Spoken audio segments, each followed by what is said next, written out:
इस वीडियो में समाकलन विधि से गति के तीनों समीकरणों की स्थापना करते हैं। गति का प्रथम समीकरण होता है v बराबर u प्लस at, ठीक है। दूसरा समीकरण होता है s बराबर ut प्लस 1/2 at स्क्वायर। और गति का तीसरा समीकरण होता है v का वर्ग बराबर u का वर्ग और प्लस होता है 2as। अब यहाँ पर इनके मीनिंग समझ लेते हैं। यहाँ पर देखिए, v का मतलब होता है वस्तु का अंतिम वेग, u का मतलब होता है वस्तु का प्रारंभिक वेग, a का मतलब होता है वस्तु का त्वरण। यहाँ पर एक बात ध्यान रखिएगा, a वस्तु का क्या है, त्वरण है, और त्वरण जो है वो एक समान है, त्वरण परिवर्तित नहीं है। एक समान त्वरण के लिए तीनों गति के समीकरणों की स्थापना करेंगे। t वस्तु का होता है समय, s का मतलब होता है वस्तु का विस्थापन, ठीक है। v, u, a, t और s में संबंधित दर्शाने वाले समीकरण को यहाँ पर गति के समीकरण कहते हैं। समाकलन विधि से गति के प्रथम समीकरण की स्थापना करते हैं। माना कोई वस्तु एक समान त्वरण से गति कर रही है और किसी क्षण पर उसका जो वेग है वो v है। तब देखिए, त्वरण को हम किससे दर्शाते हैं, a से, और त्वरण बराबर क्या होता है, वस्तु के वेग में परिवर्तन और बटे होता है समय। यदि वस्तु के वेग में कम परिवर्तन हो रहा है तब हम इसको लिख सकते हैं dv/dt, ठीक है। सूक्ष्म परिवर्तन के लिए यहाँ डेल्टा हटा के dv/dt लिख सकते हैं। या dv के बराबर करेंगे तो dv इक्वल कितना हो जाएगा, a और हो जाएगा ये dt, ठीक है ना। dt का a में गुणा कर दिया है, त्रिय गुणा किया है, तब ये हो जाएगा a dt। इसको देते हैं इक्वेशन फर्स्ट। अब आगे देखिए, एक वस्तु है और इस वस्तु का जो प्रारंभिक वेग है वो है स्मॉल u, और मान लेते हैं जो समय है वो t बराबर है 0। समय t बराबर 0 पर इस वस्तु का वेग कितना है, u है। इसके बाद वस्तु t समय लेती है और इस वस्तु का जो वेग है वो u से बढ़ के कितना हो जाता है, v हो जाता है, और समय हो जाता है t, ठीक है। इतनी बात आपको समझ में आ गई। समय t बराबर 0 पर वस्तु का वेग था u, फिर वस्तु ने कुछ समय लिया और t समय लेने के बाद जो वस्तु का अब वेग है वो कितना हो गया, v। तब समीकरण 1 का समाकलन करने पर, तो समीकरण 1 का दोनों साइड हम समाकलन कर देते हैं। तो ये समाकलन का साइन लगा दिया, चिन्ह लगा दिया, यहाँ पर लिख दिया dv, यहाँ पर भी हमने समाकलन का चिन्ह लगा दिया और यहाँ लिख दिया a dt। अब यहाँ पर देखिए, dv की लिमिट रख देते हैं। तो पहले वस्तु का वेग कितना था, u, तो यहाँ पर हम रख देंगे u। फिर जब वस्तु ने t समय लिया था तो उसका जो वेग था क्या हो गया, v। यहाँ पर देखिए वेग है तो वेग की लिमिट रख देते हैं, यहाँ पर समय है तो समय की लिमिट रख देते हैं। तो सबसे पहले समय कितना था, 0, तो यहाँ पर 0 रख दिया। फिर समय कितना लिया, t, तो यहाँ पर रख देते हैं t। अब देखिए, समाकलन का एक सूत्र होता है, समाकलन dx इक्वल होता है x। तो यहाँ पर ये हम सूत्र लगाएंगे तो dv का क्या हो जाएगा, v, तो ये v लगा दिया। अब लिमिट क्या है, ऐसे ब्रैकेट लगाते हैं, तो लोअर लिमिट है क्या, u, तो u रख दिया, और अपर लिमिट क्या है, v, तो v लग दिया, इक्वल। अब यहाँ पर देखिए a क्या है, कांस्टेंट है, क्योंकि वस्तु एक समान त्वरण से गतिशील है, तो जो अचर राशि रहती है उसको समाकलन के चिन्ह के बाहर रख देते हैं, तो a को कर दिया बाहर। अब यहाँ पर देखिए dt का t हो जाएगा, जब dx का x है तो dt का t।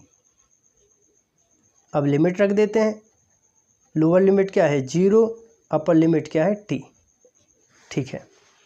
अब इसके बाद v पर अपर लिमिट रखेंगे, यहाँ पर जो भी लिमिट होती है वो यहाँ पर रख देते हैं। तो अपर लिमिट क्या है, v, तो यहाँ पे आ जाएगा v। फिर दो लिमिट के बीच में माइनस आता है तो माइनस, फिर लिखेंगे लोअर लिमिट, यहाँ पर जो भी राशि रहती है वो हट जाती है और जो नीचे वाली जो लिमिट है यहाँ पर आ जाएगी, तो v माइनस u हो जाएगा। यहाँ पर देखिए a, यहाँ पर फिर रखते हैं अपर लिमिट, तो ये है t, फिर माइनस t पर क्या रखेंगे, 0, अब आगे देखिए यहाँ पर कितना बचेगा v माइनस यू, और यहाँ पर कितना बचेगा 80। या फिर इसको आगे लिख सकते हैं v equal u minus you का पक्षांतर कर दें तो इस साइड आगे ये प्लस का हो जाएगा और प्लस 80। तो ये समाकलन विधि से गति का प्रथम समीकरण है। अब समाकलन विधि से गति के द्वितीय समीकरण की स्थापना करते हैं। इसके लिए वेग के सूत्र का उपयोग करते हैं। तो वेग बराबर क्या होता है? वेग बराबर विस्थापन और बटे होता है समय। ठीक है ना। यहाँ dx का मतलब है विस्थापन, dt का मतलब समय है और v का मतलब है वेग।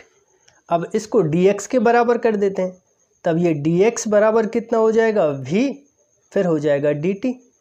अब देखिए, परंतु गति का प्रथम समीकरण क्या होता है? v बराबर u प्लस 80। यह भी हमने सिद्ध किया था, इसको बोलते हैं गति का प्रथम समीकरण। तो यहाँ पर ये जो v की वैल्यू है वो यहाँ पर रख देते हैं, तब ये हो जाएगा dx इक्वल u प्लस 80 और फिर कितना है? dt। ठीक है। आगे चाहे तो हम इसको लिख सकते हैं dx इक्वल u dt और प्लस हो जाएगा 80 dt। अब यहाँ पर देखिए एक वस्तु है और इस वस्तु का जो प्रारंभिक वेग है वो कितना है? u है। समय t बराबर कितना है? 0 है। और इस समय पर इस वस्तु का जो विस्थापन है वो कितना है? 0। अब वस्तु ने क्या किया? कुछ टाइम लिया। ठीक है, मानते हैं वस्तु ने समय लिया t।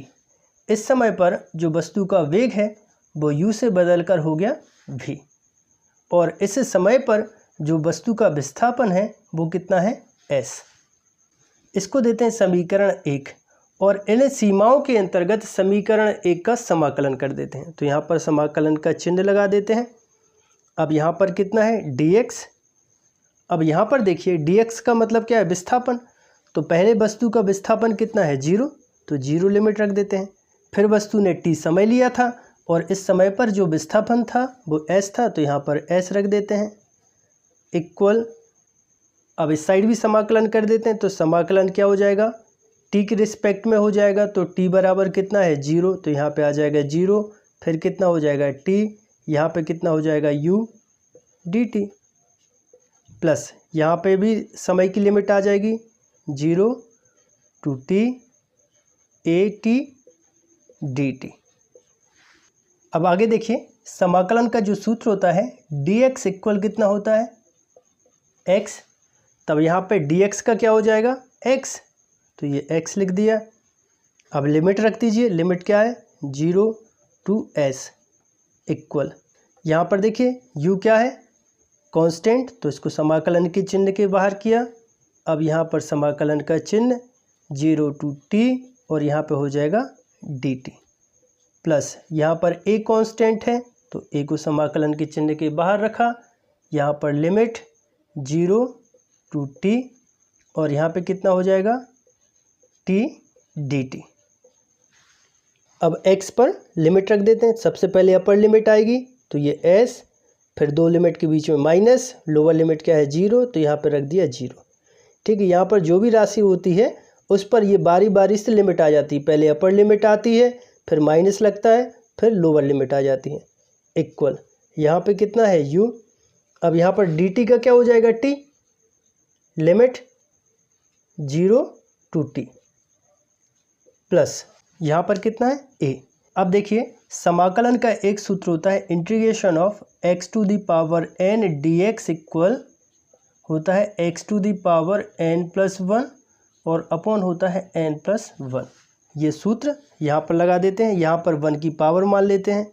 तब देखिए हो जाएगा ये t to the power 1 plus 1 और अपॉन हो जाएगा 1 plus 1 और लिमिट 0 to t।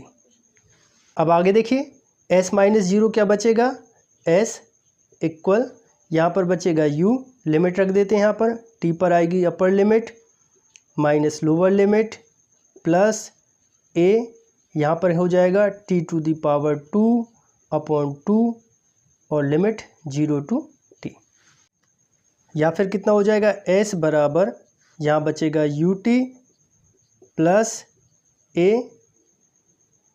अब यहाँ पर देखिए लिमिट रख देते हैं, तो ये हो जाएगा सबसे पहले अपर लिमिट, सो हो जाएगा ये t² अपॉन 2, फिर दो लिमिट के बीच में माइनस, अब t पे क्या आ जाएगी लोअर लिमिट, सो 0 का स्क्वायर और अपॉन हो जाएगा 2।